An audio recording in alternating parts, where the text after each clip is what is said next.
In terms of what the employee retention credit is actually worth to a business, there's some calculations that go on, but generally speaking, you're talking about $26,000 per employee. So when you look at do the math for how many folks you have employed, the easy math is that 100 employees, that's 2.6 million. At 50 employees, it's 1.3 million. And you can scale up or down depending on how many employees that you have, but it's a very low impact thing. The calculations and the credit preparation typically costs, depending on the complexity, between $5,000 and $20,000. So at the high end, you might be talking $20,000, getting a couple $1,000,000 back. It's a great rate of return.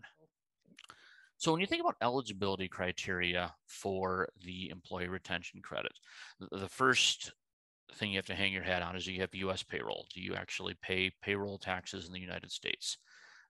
That can come any number of ways. You can have just employees that are employed through a company outside the U.S., through a structure within the U.S., through subsidiaries, all sorts of different ways. But do you have employee payroll in the U.S.?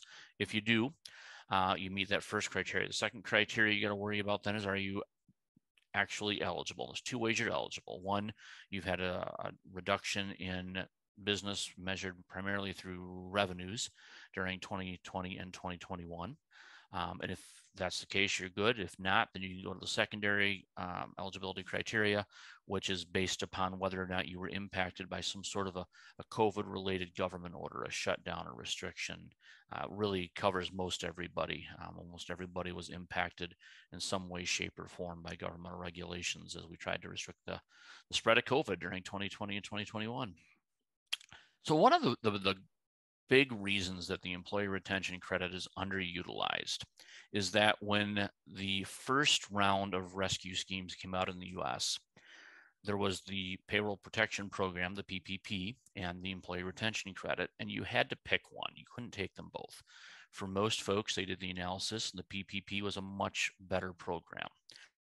Later on in the rescue schemes, Congress made a change to allow you to actually take both. And so there's a little bit of work you have to do to harmonize the two of them, but you're able to take both. There's no more restriction between the two of them. And that early restriction, by the way, is probably the biggest reason why folks don't think about this as much as they should. They just never got the message later on that you change from having to pick one or the other to being able to pick both. So the employee retention credit has deadlines just like any other tax returns, and it's 3 years post the period. So we're talking about 2020. 2023 will be when that sunsets. For 2021 to be 2024. So you've got time to get in there and get those credits claimed. It is important to get the process rolling. The IRS is backlogged. Just opening the mail takes some time, and leaving the fairly large sums of money that companies are eligible for in Uncle Sam's hands is not as palatable as getting it in our own hands. So the sooner that folks get the process going, the better. So one of the great things about the employee retention credit is the determination of whether someone's eligible and what the estimate is on the amount of the credit coming back is not a fairly long process to take care of. The client company will need to pull together some payroll tax returns and payroll tax information. Our team at Raymond might be an hour to an hour and a half of time to take that initial broad brush look and get back with some numbers. So it doesn't take very much time to figure out whether you're eligible. It doesn't actually take that much more time to get going in terms of actually getting the application process taken care of. So the way that you apply for it is you actually will go back and need to amend your payroll tax returns. The 940X or 941X is the form. And you'll need to go back, you need to make those amendments. You'll then need to amend your current tax returns. So you have to harmonize all of these records because you are actually applying for a credit, and that credit comes through and needs to be picked up properly in all the forms. If you have a strong in-house tax presence, then you can certainly do it in-house. Raymond's happy to do it. We do it for literally hundreds of companies.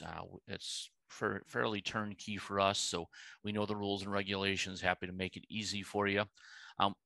As a matter of fact, one of the interesting things is we don't necessarily need to supplant your current tax provider.